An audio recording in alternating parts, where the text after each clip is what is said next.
Signatures को decode करना शुरू करते हैं। कैसे डिकोड करेंगे? सबसे पहले जो चीज हमारे दिमाग में आती है वो आती है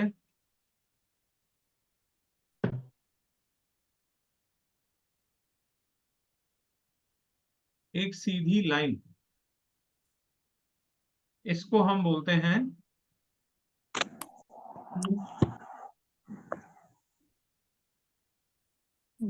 बेस लाइन।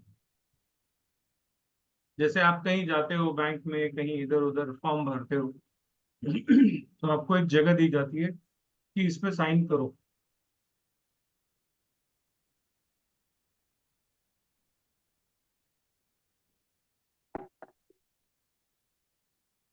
तो ये जो है इसको हम बेस लाइन बोलते हैं।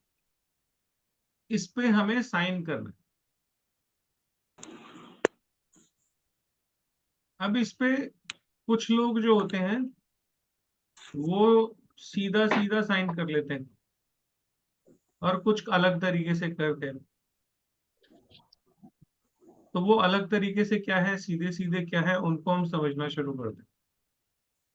जैसे मान लीजिए प्रशांत जी अपना नाम लिख रहे हैं, सिग्नेचर कर रहे हैं, तो ये पी कैसे लिखेंगे?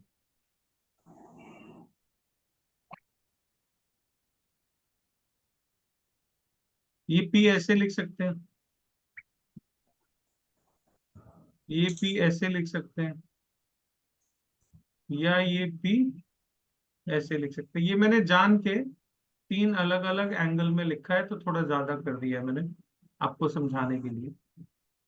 या तो ये बिल्कुल सीधी सीधा ऐसे लिखेंगे, या ये आगे की तरफ पी को झुका के बनाएंगे, या ये पी पीछे की तरफ झुका हुआ होगा, इसकी जो डंडी है। इन तीन में से कोई एक बात हो सकती है ना। अब मैं आपसे कुछ पूछता हूं। समझ लीजिए प्रशांत जी आपके सामने खड़े हैं, या कोई भी आपके सामने आया और वो आपसे हाथ मिलाता है। हाथ मिलाते समय वो आगे की तरफ झुक जाता है, हाथ मिलाते समय वो सीधा खड़ा रहता है, और हाथ मिलाने के समय पे वो थोड़ा सा पीछे की तरफ चला जाता है। आपको इससे क्या समझ में आया? ये बॉडी लैंग्वेज का कोर्स भी है साथ साथ। जी। अगर सही मायने में समझना है तो बॉडी लैंग्वेज से पकड़ो, आपको सिग्नेचर ज्यादा अच्छे से समझ में आएगा। आपके सामने मैं आया हूं, मैं आपसे हाथ मिलाता हूं, लेकिन हाथ मिलाते समय मैं थोड़ा सा आगे झुक जाता हूं, तो आप मेरे बारे में क्या सोचोगे? आप हम्बल नम्रता, ये समझेंगे। विनर, हाँ, कॉम्प्रोमाइजिंग पर्सन। जी, झुक जाएंगे, झुकेंगे। हम्बल हम्बल हो गया। हम्बलनेस या हम्बल होता है, कॉम्प्रोमाइज हम नहीं होता। हम्बल। हम शनि कॉम्प्रोमाइज क्या, प्रधान, मैं कोई समझ शनि प्रधान हो सकते हैं, बोल सकते हैं। नहीं। अभी ग्रहों पे बात नहीं करेंगे, ग्रहों पे बात नहीं करेंगे, वो अच्छा, कंफ्यूज करेगा बाकियों को, सबसे ज्यादा मुझे। इसलिए अभी वो ग्रहों की बात नहीं करेंगे। अभी मैं जितना पूछ रहा हूँ उतने पे रहिए, इधर अच्छा। उधर नहीं भागी। मैं आपके साथ हाथ मिलाता हूं और मैं बिल्कुल सीधा तन के खड़ा रहता हूं। जैसे अक्सर दो देशों के नेता बात करते हैं तो कभी भी झुकते नहीं है। कभी देखा है मोदी जी को किसी पॉलिटिशियन से हाथ मिलाते देखा है? बाइडेन हो चाहे कोई भी हो, झुक के नमस्ते कभी नहीं होती। ये नेता लोगों को सिखाया जाता है, ये बॉडी लैंग्वेज होती है। कभी भी दुनिया का कोई पॉलिटिशियन आपको झुका के बात करता हुआ नहीं मिलेगा। अगर कोई करता है तो वो लीडर हो ही नहीं सकता। ये लीडरशिप की क्वालिटी है कि वो तना हुआ रहे। तो जिसका सिर सीधा है वो कैसा आदमी है? Confident, authoritative. में सर। कॉन्फिडेंस, अथॉरिटेटिव, है ना? या हम उसको ऐसा कह सकते हैं माइंड इन प्लेस है। सही क्योंकि जगह पे। झुकते हैं तो हमारा दिमाग झुकता है ना सामने। हम्म। और अगर कोई पीछे होके हाथ मिलाए तो क्या संकेत दे रहा है वो? तो इसका मतलब वो इंटरेस्टेड नहीं है। वो इंटरेस्टेड नहीं है। तो 3 पोजीशन हो गई, स्ट्रेट, इंक्लाइन, रिक्लाइन। आगे झुकना, पीछे झुकना और सीधा खड़ा रहना। ठीक है। जो आगे की तरफ झुका हुआ है वो सॉफ्ट होगा, हम्बल होगा। उस इंसान की पर्सनालिटी में हम्बलनेस होगी। जिसका पी का डंडा सीधा खड़ा है वो अकड़ू नंबर 1 होगा, किसी की सुनेगा नहीं। प्रेजेंस ऑफ माइंड उसका बहुत अच्छा होगा। क्यों?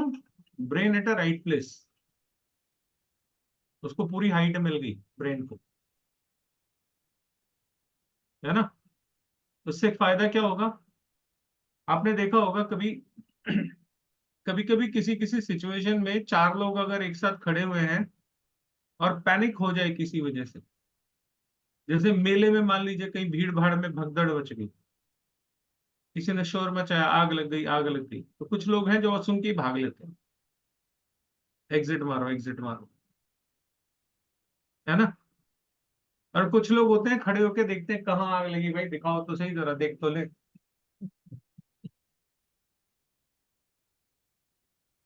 तो जिनका आगे डंडा झुका हुआ है पी का, वो भीड़ के साथ भाग लेंगे, चेक नहीं करेंगे, वेरीफाई नहीं करेंगे, क्योंकि प्रेजेंस ऑफ माइंड उनका नहीं होगा।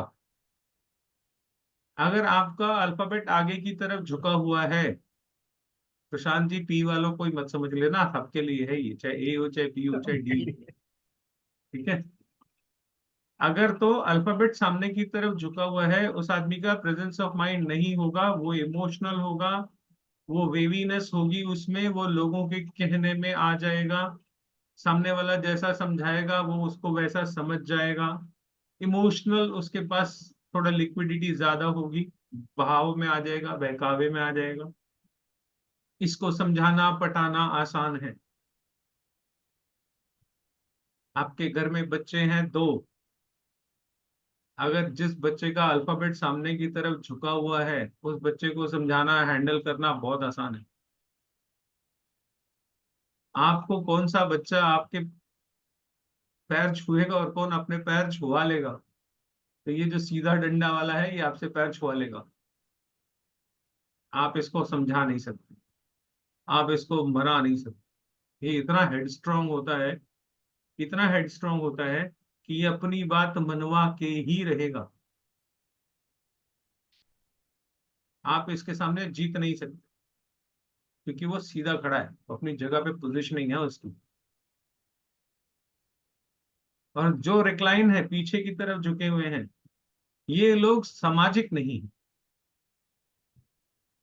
इनको समाज में मिलना जुलना पसंद नहीं है, शादियों में फंक्शन में जाना पसंद नहीं है, खाली समय में घर में अपने एक कमरे में बैठना इनको पसंद है।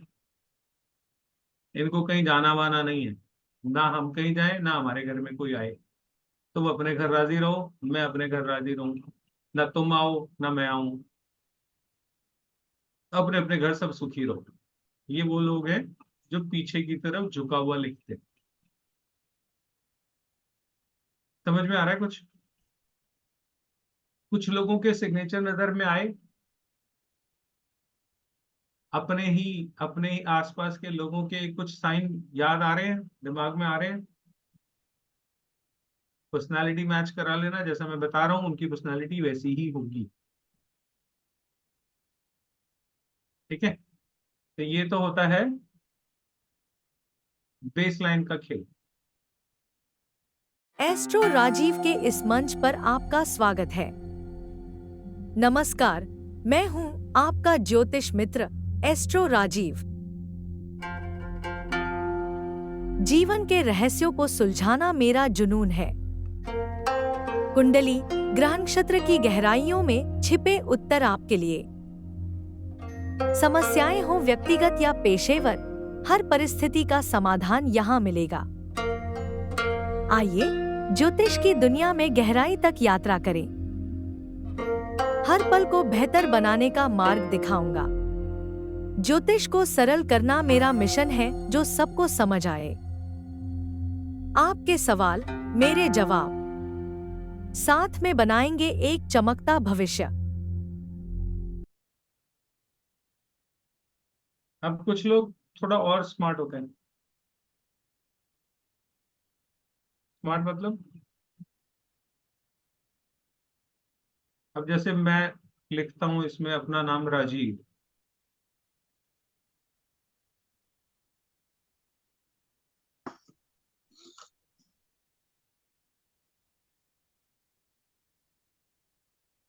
ठीक है, ये मैंने अपना नाम लिखा, तो पूरा का पूरा बेस लाइन पे है ना, तो ये जमीन से लगे हुए लोग होते हैं। सब कुछ सोच सोच के करना, सारी मैथमेटिक्स कैलकुलेशन, प्लस क्या है माइनस क्या है, प्लानिंग वाले लोग। प्लानिंग से एक दिक्कत होती है बहुत बड़ी, जो लोग प्लान करके चलते हैं वो जिंदगी में कुछ नहीं कर पाते, कुछ बड़ा नहीं कर पाते, क्योंकि जब आप बड़ा करने लगते हो तो आपके प्लान फेल हो जाएंगे। प्लान आपको बड़ा करने नहीं देगा। जैसे ही आप कुछ बड़ा करने की कोशिश करोगे, वो कहेगा पहले जमीन तो छोड़ो। ज्यादातर ये लोग 9 to 5 जॉब वाले लोग होते, डेली लाइफ में सेटल्ड लोग होते हैं। एक कंपनी में 30 साल से नौकरी कर रहे हैं, 35 साल से नौकरी कर रहे हैं, इन्होंने कभी ख्वाब में भी नहीं सोचा कि कोई बड़ा काम करते। They are happy with in the job. एक बार बिजनेस सेट हो गया तो बस सेट हो गया, उससे आगे नहीं बढ़ना। बहुत से बच्चे आपको ऐसे मिलेंगे जो कहेंगे यार 40, 45, 50 हजार रुपए की, लेकिन एक कंसिस्टेंसी हो जॉब में, नौकरी परमानेंट चले, तो उसके लिए हमारे यहाँ कहाँ भागते हैं लोग? सरकारी नौकरी। जमीन नहीं छोड़ सकते। जमीन छोड़ेंगे तो क्या होगा? अपना धंधा करेंगे तो नुकसान हो जाएगा, तो क्या करेंगे? फायदा हो जाएगा तो क्या फर्क पड़ता है? रिस्क बहुत बड़ा है, जिंदगी हिल जाएगी, ये हो जाएगा वो हो जाएगा। तो भाई जैसी चल रही है वैसी चल रही है। ये लोग हैं जो मिडिल क्लास है हमारे समाज का। इस मिडिल क्लास में से कुछ लोग उठते हैं, ऊपर भागते हैं, वो बड़े बन जाते हैं। लेकिन ज्यादातर मिडिल क्लास इसी तरीके का होता है। तो जितने मिडिल क्लास मेंटालिटी वाले लोग हैं, यहाँ आप क्लास कौन से हो, आप हायर क्लास में हो लोअर क्लास में हो, बात उसकी नहीं है। आपका माइंडसेट क्या है, आपकी मेंटालिटी कैसी है, आप जिंदगी में कभी हायर रिस्क ले पाओगे कि नहीं ले पाओगे, कभी आप जंप मारोगे कि नहीं मारोगे। जंप मारोगे तो मुंह भी टूटेगा, पैर भी टूटेंगे। फिर भी अगर आपने कुछ करना है तो आपको कूद फांद करनी पड़ेगी। लेकिन जो बेस लाइन पे ऊपर ऊपर चलता है, उसके लिए कूद फांद मना है, तो नहीं करे तो अच्छा है। पहली बात तो वो कर ही नहीं पाएगा। ये नौकरी पेशा लोग, ये ऐसे ही चलते, इनका बहुत मुश्किल है कि ये किसी बड़े जंप में चले जाए। ये हमारे समाज का मिडिल क्लास। क्योंकि ये मिडिल क्लास है, इसलिए हमें इसमें सिग्नेचर में भी 3 क्लास लेनी पड़ेंगी, मिडिल क्लास, लोअर क्लास और अपर क्लास। वो बताता हूं कैसे। सिग्नेचर के 3 पार्ट होते हैं।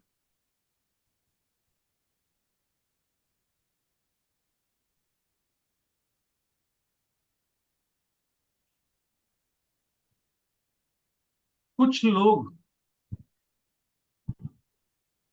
ये मिडिल वाली लाइन होगी ना,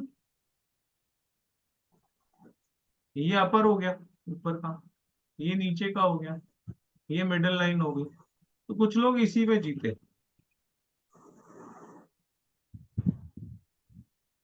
इनके लिए जंप वंप नहीं है। जंप कौन करेगा? जिंदगी में सरप्राइज मूव आएगा और एकदम से आप जिंदगी में कहीं ना कुछ बड़ा कर जाओगे। ये कब आएगा? ये कब आएगा? तब आएगा जब आप सिग्नेचर ऐसे करो। जमीन पे आपका सिर्फ एक पैर है, आर का। इसके अलावा जमीन पे कुछ है? नहीं। बहुत से लोग टेढ़े सिग्नेचर करते हैं ना, जैसे ये मैंने किया हुआ है। बेस लाइन से करीब 40-45 डिग्री का एंगल है ये सिग्नेचर का, है ना? 40-45 ऐसे मान लो, करीब करीब। ये लोग बने ही जंप करने के लिए हैं। ये जिंदगी में जहां से शुरू हुए हैं ये यहाँ पे रहेंगे नहीं, एक दिन वो यहाँ पे पहुंचेंगे। लोग मिडिल क्लास से हायर क्लास में आएंगे, 101% आएंगे। अगर 18 साल का 20 साल का लड़का है और आज बिल्कुल लोएस्ट पोजीशन में है यहाँ पे, तो आप उसको वादा कर सकते हो, प्रॉमिस कर सकते हो कि तू जिंदगी में वो ऊंचाइयां देखेगा जो तूने आज सोची भी नहीं होगी। होता क्या है, आप इसको ध्यान से समझो।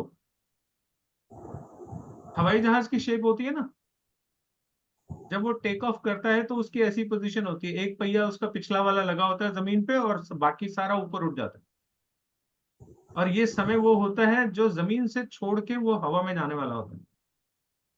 ये लोग जमीन पे सिर्फ आने जाने के लिए उतरते हैं, लेकिन ये नीचे रहेंगे नहीं। ये ready to take off mode में है यहाँ पे अगर है तो, और जैसे जैसे समय आएगा ये अपने आप यहाँ पे चले जाएंगे। इससे होता क्या है, पर्सनालिटी कैसी है इनकी? इनकी पर्सनालिटी है नेवर गिव अप पर्सनालिटी। ये जिंदगी में कभी हार नहीं मानते। इन्होंने जिंदगी में हारना सीखा ही नहीं। जितनी बार गिरेंगे उतनी बार कूदने की उतनी जबरदस्त तरीके से कोशिश करेंगे। जो लोग टेढ़े साइन करते हैं उनसे कहो भैया सीधे साइन करके दिखा दो, अगर वो करके दिखा दे तो मैं मान जाऊं। आप लोगों में से कितने लोग हैं जो टेढ़े साइन करते हैं? तो मैं करता हूँ। मेरी मैं मेरी भी टेढ़ी करता हूँ सर। सीधे होते ही नहीं है। कभी हिम्मत हारी जिंदगी में? नहीं। नहीं सर, ऐसा तो कभी मिला नहीं हो। कभी हारोगे ही नहीं। ये असल में मेरे सिग्नेचर हैं जो मैंने किए हैं। मैंने जिंदगी में बॉटम लाइन क्या नहीं देखी, लेकिन जब जब बॉटम लाइन पे छुआ तब तब उड़ने की जो ताकत होती है ना वो डबल होगी और ज्यादा पावर आ जाता है सब। और ज्यादा पावर आ जाती है। ये लोग गिर के हार नहीं मानते, इनका अलग ही तरीका रहता है। बिल्कुल ठीक सर। जितने भी लोग आपको ऐसे मिले, उसकी जिंदगी का बार कहाँ जा रहा है अगर ये आपने समझना है तो उसका सिग्नेचर देख लो। पत्री से हो सकता है आपको ना समझ में आएगी 20 साल बाद क्या होगा इसका, 10 साल बाद क्या होगा, 30 साल बाद क्या होगा इसका। लेकिन अगर उसके साइन ऊपर हैं और आज वो मिट्टी में भी बैठा हुआ है ना, तो उसको बोल देना बेटा तो एक दिन आसमान छुएगा, ये मैं बता रहा हूँ। और वो छुएगा, हर हाल में छुएगा। आज जहां है वो वहां पे तो नहीं रहने वाला, लेकिन अगर इसके साइन सीधे हैं फिर ये जिंदगी में कुछ नहीं कर पाएगा। दाल रोटी का इंतजाम हो जाएगा, ये वहीं पे स्टैग्नेशन में आ जाएगा। इसकी हिम्मत ही नहीं होगी कि रिस्क ले ले थोड़ा सा और कूद मार।